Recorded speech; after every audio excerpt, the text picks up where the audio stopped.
मंचा से प्रदेश अध्यक्ष श्री भूपेंद्र सिंह जी, महामंत्री श्री विनोद कुमार कश्यप जी तथा मंचा से हमारे सम्मानित सभी क्रांति कार्यकारिणी के सदस्यगण और सामने बैठे हुए जुझारू और क्रांतिकारी जिला अध्यक्ष और जिला मंत्री। साथियों, मथुरा की पावन धरती पर आप सभी का स्वागत है, वंदन है, अभिनंदन है। साथियों, हम जिस नाव पर चलते हैं उस नाव पर हमारी संख्या से ज्यादा हमारी समस्याओं का भार होगा। तहसील से लेकर प्रदेश तक समस्याओं का अंबार लगा हुआ है। और जब हम लोग 2016 बैठते हैं, जब हम लोग इस संगठन में जब लेते हैं तो हमारे उस समय की जो परिस्थिति थी वो आंदोलन की परिस्थिति थी। हम ये कह सकते हैं कि हमारा जो जन्म हुआ वो आंदोलन काल में हुआ। 2016 में भी आंदोलन चल रहा था, 2018 में, 2019 में मेरे ख्याल से तीसरा आंदोलन था। और उस समय वास्तव में हमें ये लग रहा था कि शायद 2019 की नौबत नहीं आएगी। हमारी जो बेसिक मांगे हैं उस समय मंडल स्थानांतरण की समस्या नहीं थी। वास्तव में मंडल स्थानांतरण हमारी समस्या नहीं है, ये हमारी पीड़ा जो वास्तव में 700, 800, 900 किलोमीटर दूर हमारा साथी जाके नौकरी करता है, अपने घर परिवार का दूर करता है, ये वास्तव में हमारी पीड़ा। साथियों, उस पुरानी बात में आता हूँ, हम लोग 2019 में आंदोलन करते थे। सफलता मिली थी नहीं मिली ये बहुत मायने नहीं रखता था, लेकिन हम लड़ रहे थे। और जो लड़ाई, जो खुशी हमें लड़ने हुई वो वास्तव में आज में नहीं हमारे पास है।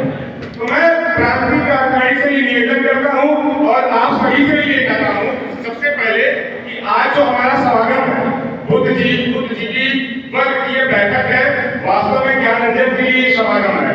लेकिन ये समागम केवल चर्चा तक न रहे।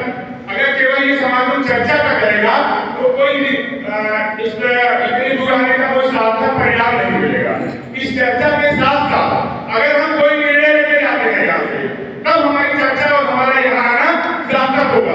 साथियों, हम सभी से मेरा निवेदन है कि जब तक जो है क्रांति कार्यकारिणी कोई निर्णय नहीं लेती है, क्योंकि हमारे आपके बोलने के बाद उनका भी नंबर आएगा और समापन उन्हीं के द्वारा होगा। जब तक हम कोई निर्णय नहीं लेते हैं यहाँ पे बैठ के, तब तक ये सभागार हम लोग ना छोड़ें।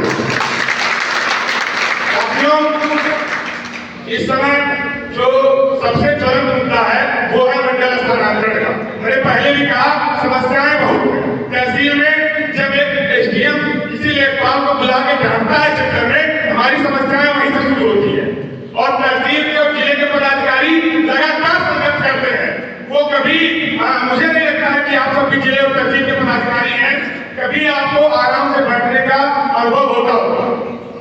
लेकिन उसके बाद भी उन समस्याओं को गौर करते हुए जो हमारी ज्वलंत समस्याएं हैं, चाहे वो मंडल स्थानांतरण की हो, चाहे 2800 ग्रेड पे की हो, चाहे ग्रेडेशन सूची की हो, और हमारे साथी ने ये भी कहा इस समय सबसे बड़ी समस्या रिट की आ रही है। एक रिट में कम से कम 25 से 30 हजार मेरे जनपद, मेरी तहसील खलीलाबाद में कमजोर साथी।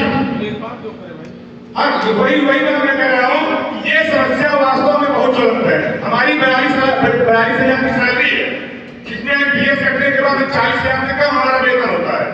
लेकिन उसी में हम अगर 25,000, 30,000 रिट के नाम पे देते हैं तो फिर ये करे थे हमारा शोषण। और मुझे लगता है ये समस्या पूरे प्रदेश में, ये कोई तहसील अछूती नहीं होगी। मेरी तहसील में 30 से 40 सीटें इस समय रन कर रही है। आप लोग सोच लीजिए कि कितना भार, जो आपको वीडियो के लिए हमने